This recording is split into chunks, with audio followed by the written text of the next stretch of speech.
Hola, amigos, and welcome back to another episode of La Vida Verde podcast. I'm your host, Matthew Human, here at Finca Vida Verde on a beautiful May day. My guest this week is Billy, we know him as Nesbitt. Billy spent years as a location scout in the film industry in Canada. He is passionate about eco-villages.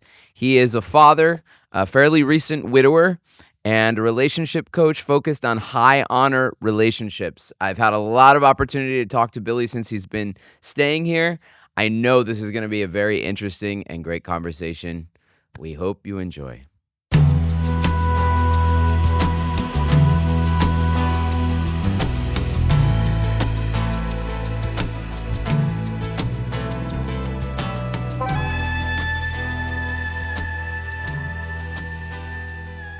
This episode of La Vida Verde podcast is sponsored by the Alegria Kajukembo Martial Arts Club, offering core training in Kajukembo with guest instructors in Kung Fu, Aikido, Capoeira, and more. Weekly classes Monday through Wednesday, open to all students in the Machuca Valley. Contact Sensei Nzinga for more information. +1 510 316 1424. Bill Nesbitt, welcome to La Vida Verde podcast. Thank you. It's been great having you here. Billy, you came here, I guess it's been almost 3 months now. Yeah, we're in the third month. Third month. Yeah. And you originally came here, you were one of my first clients through the Machuca Homes. It's a new local website that people use to find housing around here. What brought you to, first of all, to the Machuca Valley, and then what brought you to Finca Vida Verde? I've spent 10 winters in Costa Rica, starting in 2005, probably ending around 2015. And I'm kind of starting over. I just got out of the film industry, not working in there anymore, retired, had enough. So then it's like, where do I want to spend my winters? Mm-hmm. And back in Costa Rica, first time in the Central Valley. Mm-hmm. Beautiful, cool, higher elevation, not as hot as at the coast where you can just jump in the ocean. Right. Uh, But the rivers are nicer yeah, here. yeah. And yeah, there's so I came down here to tour a whole series of eco-villages and then decided to, when I got to your place, I realized it's a great place to work. Mm-hmm.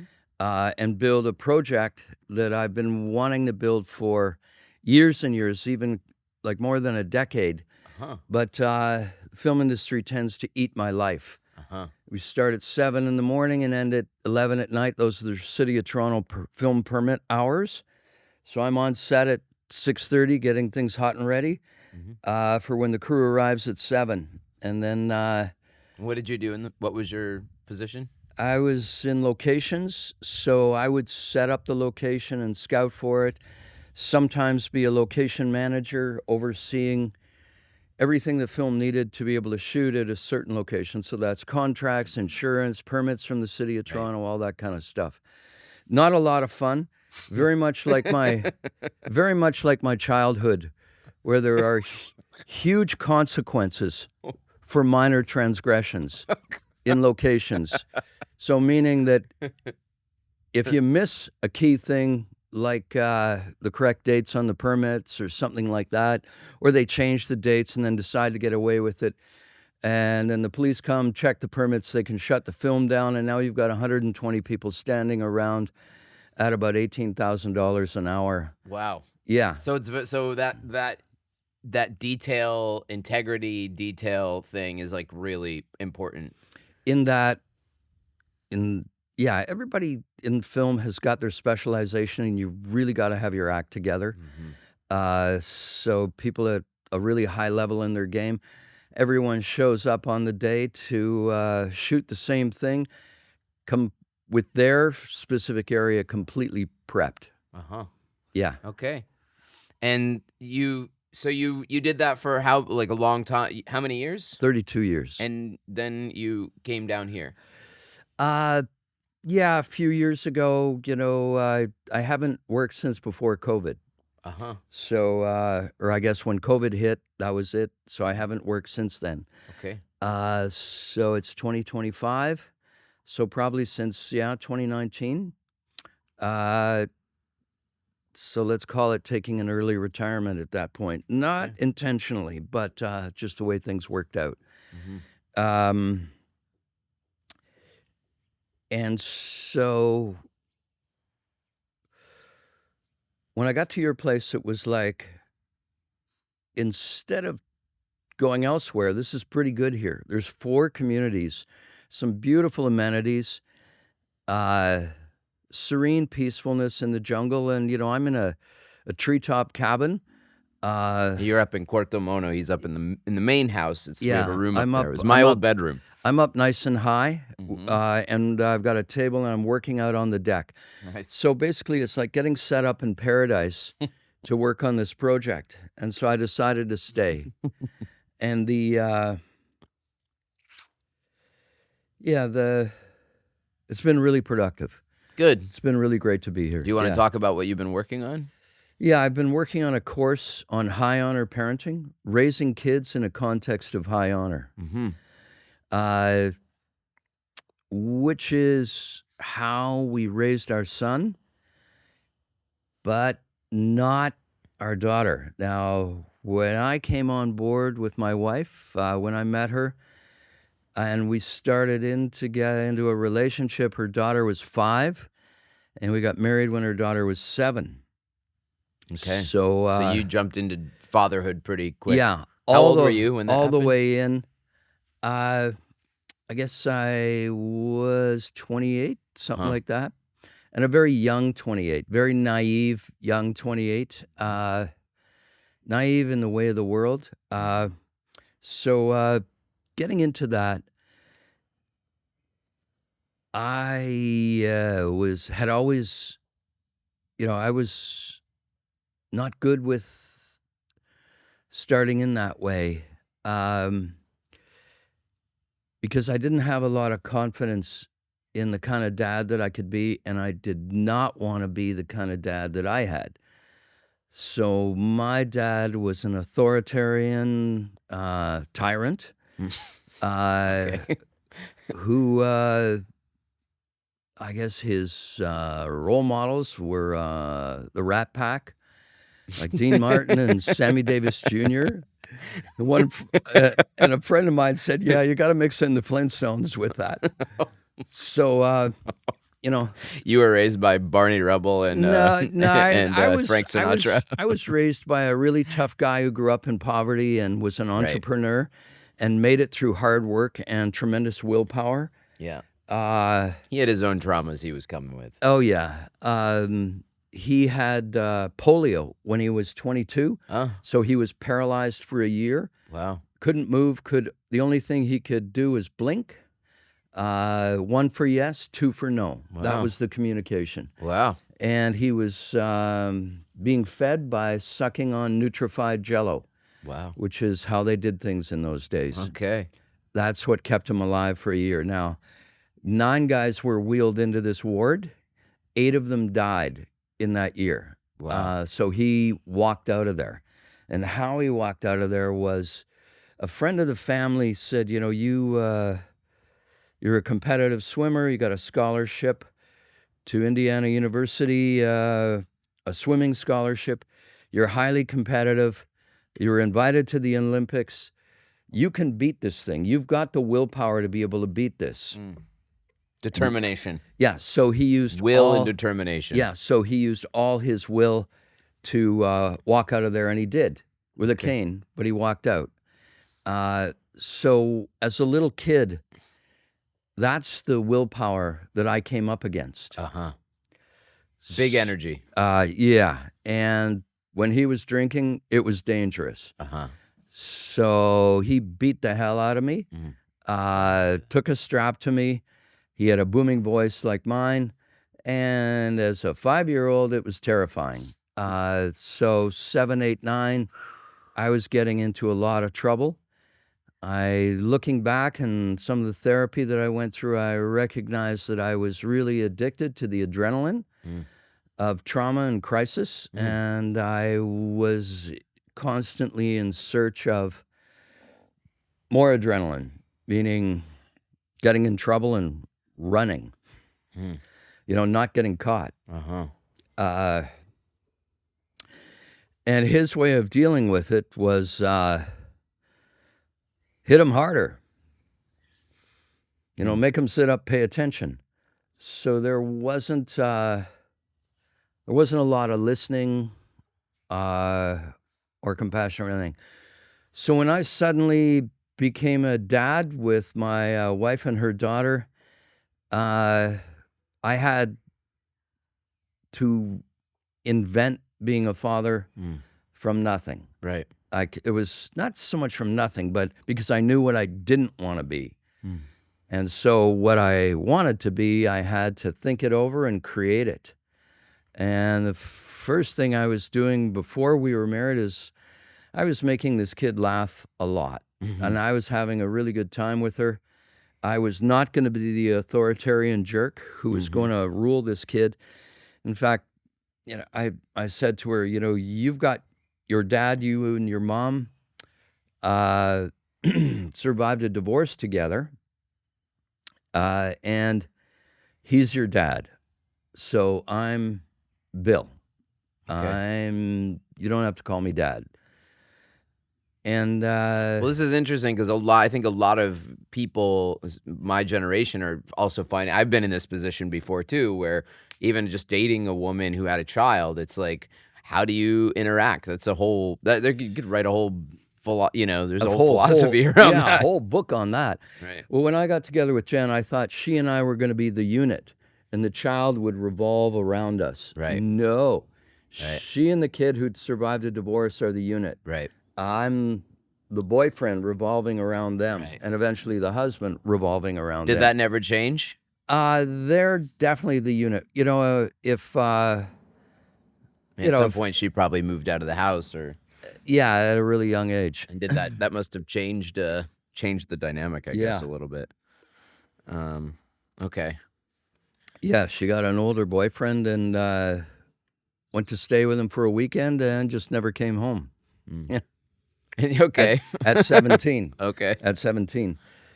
So you said that you didn't raise her in this high honor way. And you have a son too, right? Yeah. Well, early on it was still, I'm expecting her to do what I say. And at some point I had this little kid looking up at me going, you're not my dad. I don't have to do anything you say. Right. So you don't want to do it through force because that's what your dad did. Right, so you're doing it through gaining respect, laughter, and fun. Can I enroll her? Right. And then talk to her in a reasonable way that maybe we can create agreements where under certain situations she'll, and her mom got on side, and it was kind of like. On side, what do you mean? Like, she got on side with me to say to her daughter, he's the other adult in the house. You got to take his lead. Okay. And that was more of an agreement than a dominating order. And did you find yourself in that authoritarian role more than you wanted to be then? It's something that I automatically jumped to. Right. I think we have our programming. Right. And then can we overcome our programming or rise above it or create a new program? Can we clear the old and invent a new? Right. And there was a point where my wife said to me years later that the only red flag she had with me was that I'd been raised by a very violent man who, the last time he hit me, I was 14. I was a small 14, and he broke my eardrum. Oof. Yeah, hit me on this side. I just saw white, and I cleared a king-size bed, hit the wall, and kind of crumpled semi-conscious or unconscious on the floor. Came to with him lifting me up, and my mom said to him, you ever hit him again, and I'm leaving you. So my dad straightened up. But So the violence was pretty brutal. And my wife was concerned that I would do what most people do, which is repeat the way they were raised. I think a lot of, I mean, I can't speak for others, but I know I too was like, my dad wasn't that violent, but I got hit multiple times. I had there was I had a violence trauma going on in my family as well, mostly like verbal, emotional, but also, I mean, I think there was a time when that was almost considered normal Well, in the world. Yeah, of course. My grandfather beat my dad. Sure. And his... we didn't have enough consciousness and enough awareness through media and or through whatever. Come on, this was coming out of the 1800s. information. My great-grandfather beat the hell out of my At least they didn't grandfather. chop off your hand for taking a cookie or something, But like stealing a loaf of bread. Exactly. But I guess my point is, like, I can relate to this concern of, like, as I've explained to partners, like, that, as you get deeper into knowing somebody, yes, these conversations come up, and that conversation of, like, yeah, I didn't always have a great, childhood. That fear of a woman is always there, like, as a mother, like, oh, if this is the potential father, is he going to repeat that pattern? So I've also experienced that. Yeah, there's no way I would have got away with that with this woman. like not a chance. Right. Like, I raise my voice too much, I get the look or sometimes a comment. Right. So she had a very tight leash on me. Things escalated sometimes, but I had the intelligence to pare it down. Okay, So this can't go too far. So eventually, I've had a lot of conversations with you, Billy, and I know that we can go deep and deep and deep. And keep this going is in this, only a 30-minute podcast. and we will miss out on the important stuff. And which is so. You mentioned your daughter not being raised in that way. Well, how did you do it differently with your son, or how did you come to find high honor relationships? Yeah, well, part of the background in this is my Uncle Terry was the chief psychologist at Joliet Prison, the last say in parole. So this is a maximum security penitentiary outside Chicago. You might know it from the Blues Brothers, Joliet Jake. Okay. And what Terry had got across to me when I went to visit him back in 1978, on my way out to Colorado, he said, the difference between you and me and all the people out here and the inmates in there, these maximum security, he said they are missing the facet of our character that we call care. And I said, what do you mean? He said, it's just not there. They don't care. It's not like they can make up their mind not to care. It's just not there. And I said, Terry, it has to be there. And he said, Billy, it's been 40 years. I've been looking for it, and it's not there. He said, we don't know if it's a learned behavior that was never taught. He's basically saying they're all sociopaths.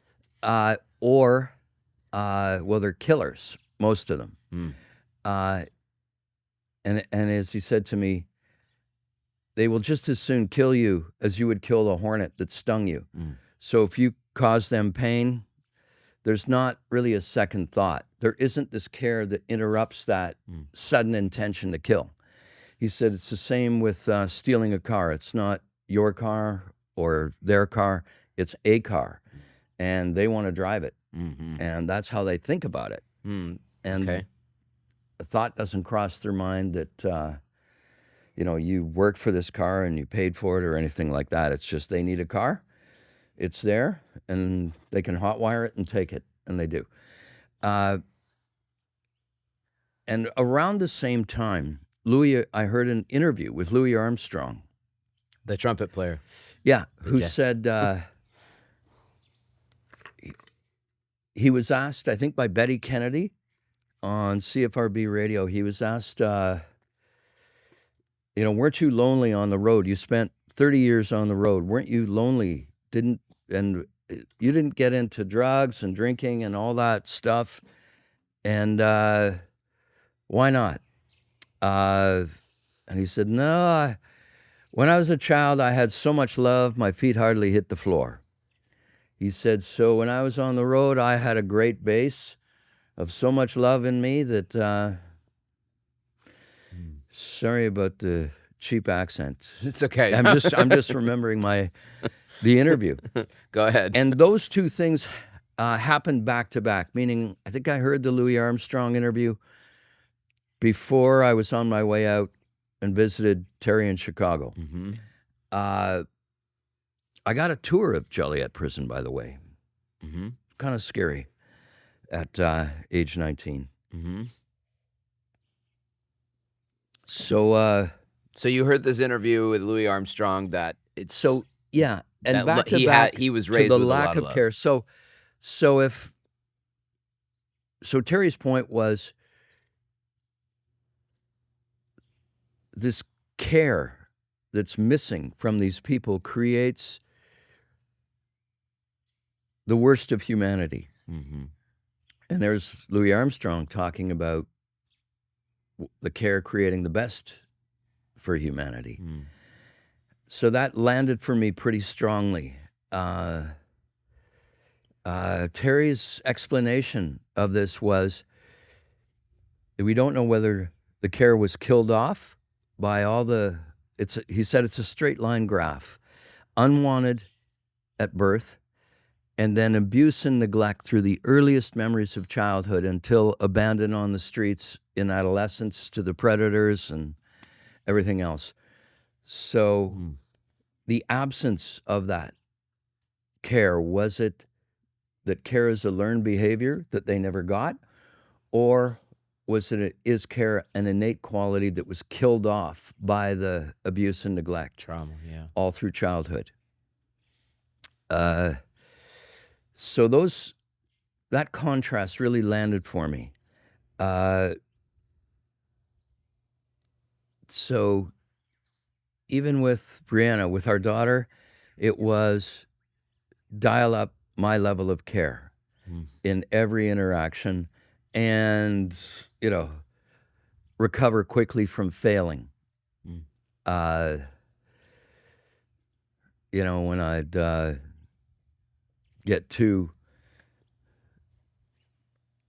extreme or heavy or angry or whatever, I think some of the base of this was also clearing the anger, staying with really good therapists, and doing everything I could to get off this angry energy. A spiritual path I was on then described it as an energy band that we can get locked, that our consciousness can get locked into, and that we can detach from it, rise above it, and move into a higher, brighter way of being. So that was a value that I took on, which involved not dwelling in angry energy, not focusing on things that pissed me off politically or in any, just regular life events where somebody cheats you or something. The upset comes in for a moment, clear it, get rational, give an appropriate response, and then don't dwell in it, move on. Because if I was dwelling in angry thoughts and feeling angry emotion, then some event happens with the kid, and then I react because it's like packing a powder keg. At some point, it's going to go off. Sure. Yeah. So that to me is a key part of high honor parenting, is our personal evolution. So for me, that involved clearing the trauma from childhood through, I would say, the best therapists I could find. And Adler, I think, Adlerian. Anyway, I think that, so that had definitely two fundamental facets for me. Clearing the trauma, choosing to get off the anger band, putting in the care, ongoing, deepening the care, including in meditations, starting off with gratitude in meditations and having that rise into love and finding that the base of that was care. Yeah, and we do all of our community meals. We always start with some gratitude, and that's something we try and do here at the farm. Is like just because if you don't do it any other time of the day, at least it's one moment where everybody can just drop in and share that resonance of being deeply grateful. Yeah. And the so when my wife got pregnant,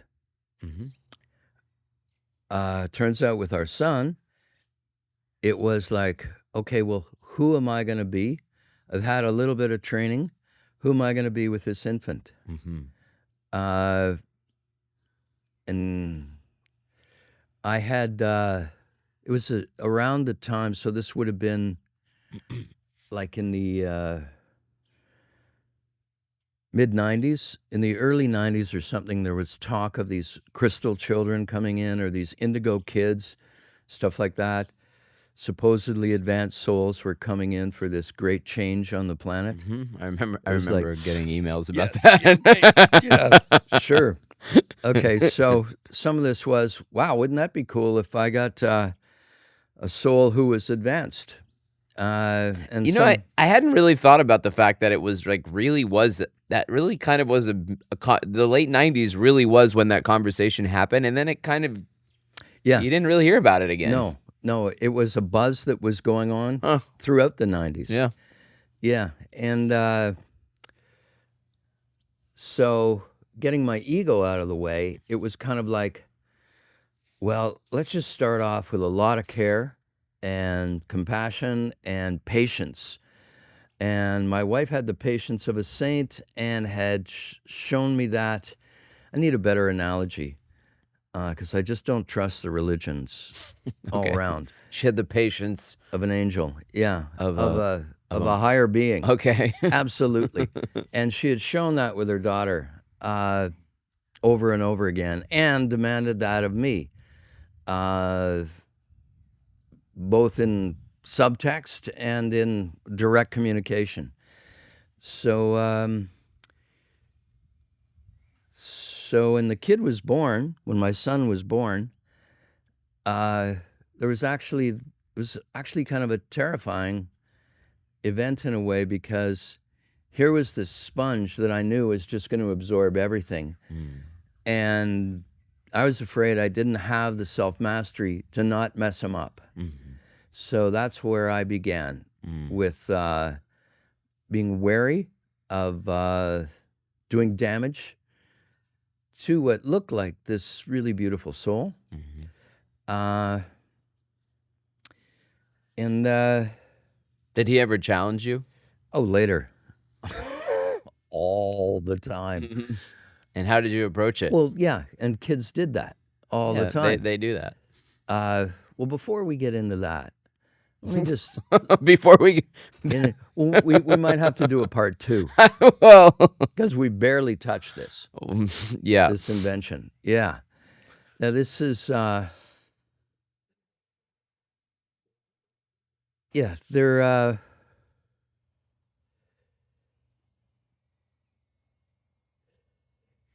There's a time early on when, I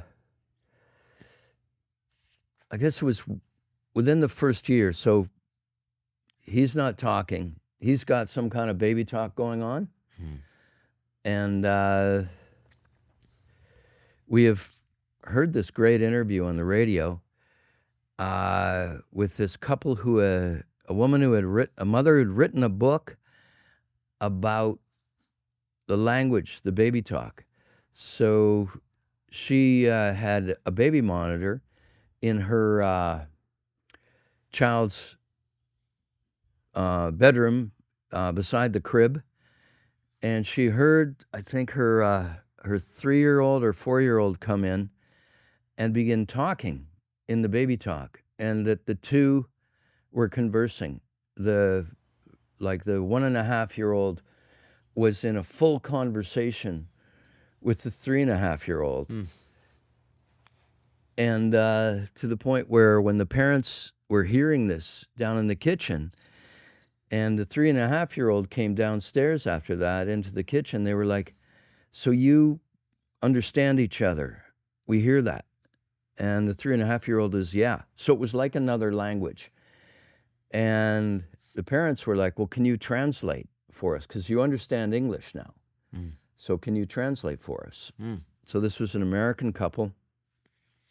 And I don't know what the title of the book was. I wrote it down, but it's not here. Okay. So that was fascinating to me, that kids have their natural language. And was she able to translate? Yeah. So the couple of that's what the book was all about, is that translation, and that that's how they were able to communicate with this baby at first, to try and get the baby on side, to stop wiping poop on the wall and or throwing it around the crib or whatever. There were some really amusing stories. And there was a point with my son when he was about a year and a half or something like that, where he was trying to say something and I wasn't getting it, and he got frustrated and upset. And it was a little bit after that, I was holding him and we got real close, and he settled down, and we locked eyes. And there was kind of this really loving moment where I felt this telepathic connection. And I had had telepathy twice before, and I knew what it was, and I knew how to recognize it. I had had it as a teenager with a woman I really was in love with. And then I'd had it on the plains of Africa, in Kenya, I recognized it in the Maasai who lived out on the plains, not the ones who lived in Nairobi, but the Maasai who lived on the plains. I could see they were a telepathic people, and eventually I found a little more evidence for that in Shirley MacLaine's book, Out on a Limb,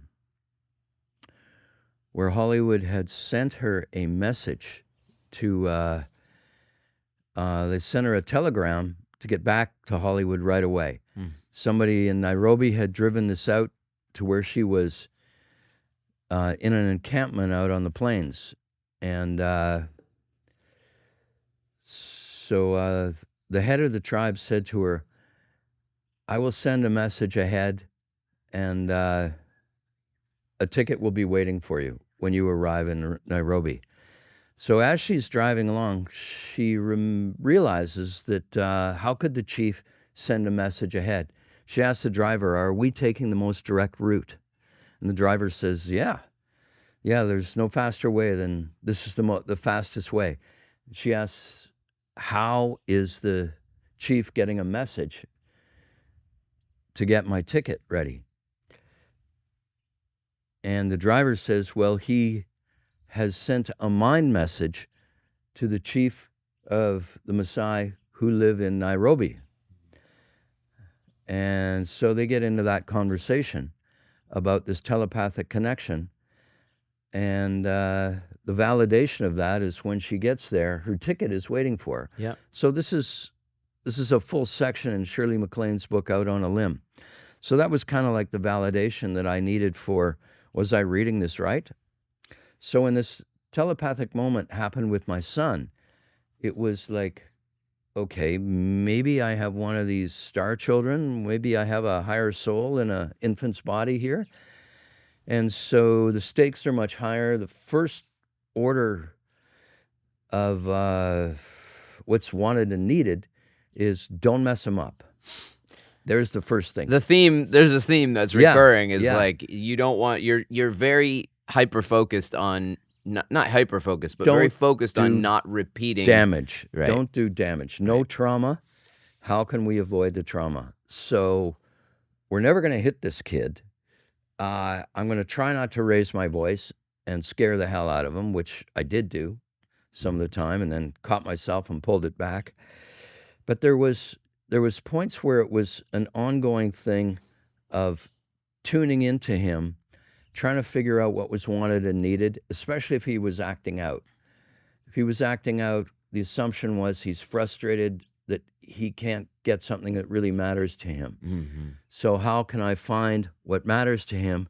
And His then needs weren't being met. yeah, and then can we have that show up? I mean, this is just what a mother does every single day, and dads, when they're not working and they're at home or they're around, they're tuned into their kids, what's wanted and needed. Can we serve it up?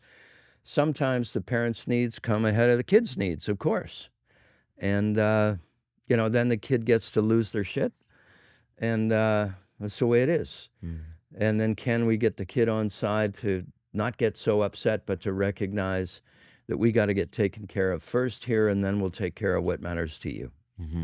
Sometimes you're going to sacrifice what matters to you for what we want, and sometimes we're going to sacrifice what matters to us to serve up what really matters to you. Mm-hmm. And I think that goes for a great relationship with a husband and wife, boyfriend, girlfriend, whatever it is. Yeah, and you've coached. I just saw the other day. We didn't get too deeply into it right now, but you've coached other relationships and a lot of couples into a high honor relationship where they're honoring what matters to each other, creating new possibilities of we can both win here, instead of the win-lose of a compromise, which often turns into lose-lose when we both compromise. Yeah, what is that? Just quickly, let's touch on that. What does it mean to not compromise? What is the difference between compromising and finding a win-win? Yeah, well, like with my wife and I, if I really wanted something and she wanted something and we were in conflict, then is there a way that I can have her win and me win? And that sometimes takes a whole bunch of time and creativity. It's like instead of, okay, I'm going to get my way and you're not going to get your way. You do that, and too many times shows up like dominance, and then pretty soon she's out the door. Well, yeah, but isn't that what a compromise is? Yeah, but in the short term, yeah, a few compromises here and there is a normal relationship. But too often, then it shows up as too one-sided, and a lot of the time, then who's ever subordinate is out the door. A lot of people do not want to be in a subordinate. They don't want to be the subordinate in that. I mean, they'll endure it for a while. That while depends on the person. That may be a few months. That may be a few years. But usually in a domination-subordination relationship, somebody has enough, and they want to have more of what matters to them show up. And they don't want to have to fight for it. And I guess that's one of the things. If you're always fighting to get what matters to you, you're using up a lot of great time together. And my wife and I chose to shift that time to having a lot more good times together. I mean, we did something. It was kind of odd, and we learned it from her aunt and uncle. And they said, well, when we hit a certain point, and my wife and I did this, and it worked over and over because we had really high integrity around it. She would say, just a moment, 1 to 10, scale of 1 to 10, how much does this matter to you? And I had to be honest, and a lot of the time it was like, well, this is like a 6 for me, maybe a 5 or 6. She'd say, well, it's like an 8 for me. It matters a lot. Not 100%, but it matters a lot. So then it's like we would just kind of go, okay, then we're going to do this your way because it matters a lot more to you than it does to me. And that could change the amount of time we were arguing about which way are we going to do this. It would, because I could pull that card too. And sometimes it'd be like, yeah, it's a 9 or 10 for me and it's a 4 for her. She kind of wanted it, but really didn't matter that much. Did you ever have a moment where it was like a 10 for you and a 10 for her? Yeah, I know those were there. But there's also a point where, can I relate to her as a being? At her best, she's a being of extraordinary high honor. And at my best, I am too. And so it mattered a lot more to me to make her happy than to get my way. A lot of the time. And she wouldn't really go to the mat over stuff. It was more, she would leave it alone and just get quiet about it. And I knew that, she was going to let me have my way. And I pushed too hard for it or something like that. And now, could I give her that as a gift? Could I give her what mattered to her at that level of 9 or 10? And enjoy doing it. And I think that was one of the keys, is to actually really enjoy, to do it as if giving her a gift, and that she would receive it with the grace of receiving it as a gift. To be in love with somebody who's a great match. I had already been through a few love affairs where I had hoped it was a great match. I gave it a couple of years, and then it wasn't the dream love life that I had idealized, and it was time to move on. But in this case, I had waited out and followed my intuition and been in the right place at the right time, and I had lucked into finding an extraordinary woman who was a great match for who I was, for who I am. And that was worth keeping, even if it meant not having my way and enjoying not having my way. Like, to enjoy the relationship and the extraordinary privilege I had of being with this amazing person. And to anchor myself in that, in those meditations of gratitude. Yeah. Okay. Yeah. So we've touched the surface of... Okay. So the telepathic relationship, the telepathic Billy. moment with the kid gets me clear on, I may have to really up the ante. So what we've actually talked about is the doingness. Up to this point, we haven't labeled it as high honor parenting or a high honor relationship. We've just talked about the mechanics involved. So everything we've talked about is essential for understanding how to make it work. So I'll go into the conceptual, because normally I would talk about the conceptual and then talk about the mechanics of it, like highly honoring each other. Well, everything we've just mentioned is the mechanics of living that out in reality, as opposed to having the understanding or the insight.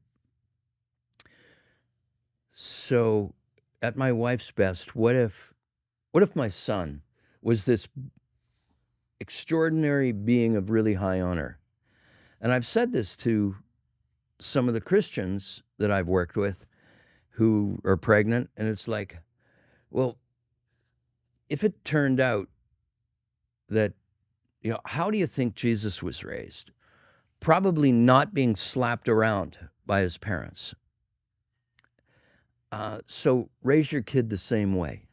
How would you want a sacred being being raised?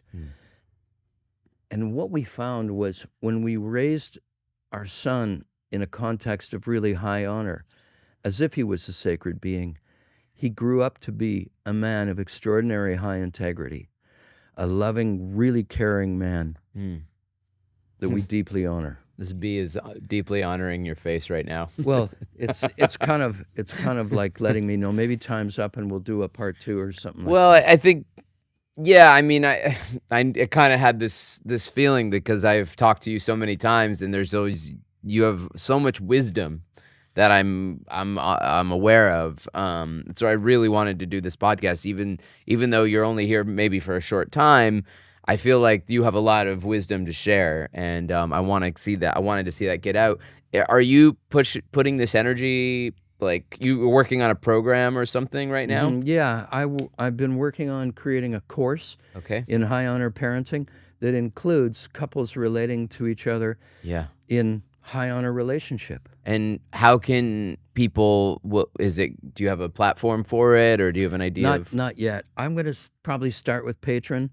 I may put some videos up on YouTube or some social media. I haven't looked for it yet, but it'll be out there this year. Do you have By 2026? It'll be out there. by 2026? And how will people find it? I give up. Search Bill Nesbitt. I haven't been that far down this road. It'll probably have high honor in it somewhere. Yeah. So, high honor. Bill Nesbitt, high honor relationships. Yeah. I want to say, man, if you, I'm talking to my community now. If you see Billy around, he's worth talking to. It's always a great, interesting conversation. You tend to keep to yourself, and so like, but yeah, like he's very approachable, and I feel like you'll always get something interesting out of a conversation with Billy. It's been really great having you here. You're getting ready to move on. You're going over to Pachamama. Yeah, I'm going for a major cleanse. You can see I've been scratching. I have a serious inflammation from eating foods I'm allergic to. Yeah, I know I'm allergic to them, and I still eat them. A little too much self-indulgence there. And this happened as a kid. Only when I was a kid and I would eat corn, like a corn tortilla or corn chips or anything like that, I would have a massive meltdown. And my dad would be like, just a discipline problem. Just need to hit him harder. All right. Give him something to cry about. So now we're learning that's not that's not the way. Yeah. So you're headed out to Pachamama. So that's also what I want to say with kids when they're having a meltdown. Right. Sometimes it's just a food allergy. And it may be it may not be so extreme that they go anaphylactic, but they may be in a massive discomfort. Emotional, that their nervous system is fried. Yeah. So there's all sorts of reasons to have this greater level of patience. And what if we are in a planetary ascension and there are higher souls coming into the planet for this great transition, this great global transition? Maybe that's happening. And wouldn't it be great to raise your kid in a way that they were treated like a sacred being? Yeah. And you found out later that they are some kind of exalted being of extraordinary high honor. Wouldn't that be cool? Wouldn't that be cool? That sounds like a good place to stop. Yeah. Billy, it's been great having you, man. And I know we could keep going, and maybe we'll do a part 2, or maybe people can just come and find your course. Yeah, my dream down the line. My dream is that we change the context of raising kids, and that they don't have so much to work through when they're adults. Yep. Yeah, or teenagers. Right. Well, I'm learning a lot from being around you. Bill Nesbitt, thank you so much for coming on to La Vida Verde. Hopefully some nuggets of value. I found people can munch on. Quite a few nuggets of value, and I'm sure there will be more. Happy, joy. Happy, joy. Rem and Stimpy. This is La Vida Verde podcast. I'm your host, Matthew Human. My guest today was Bill Nesbitt. Website, no? No, not yet. Okay. What are we doing today? Same thing we do every day. Taking over the world. No. I want to say thank you to our sponsors, the Alegria Kachikembu Club and Sensei Nzinga. I want to say thank you to Eco Teas, Yerba Mate. Thank you for keeping me charged. We have a new website at fincavidaverde.com, so please go check it out. You can find us online. We're on Instagram at Finca Vida Verde CR. We're on Facebook, Finca Vida Verde. If you like these episodes, you want to see more of this kind of stuff, please go support our Patreon, patreon.com/La Vida Verde podcast. You can find this on YouTube. Finca Vida Verde, or no, La Vida Verde podcast. And of course, we're on Spotify, all those other things if you just want to listen to your car. Please share this with your friends, like, subscribe. It really helps us out. And we'll have more to come. We'll post more information with Billy as time goes on. And that's it. We'll see you next time. Pura vida.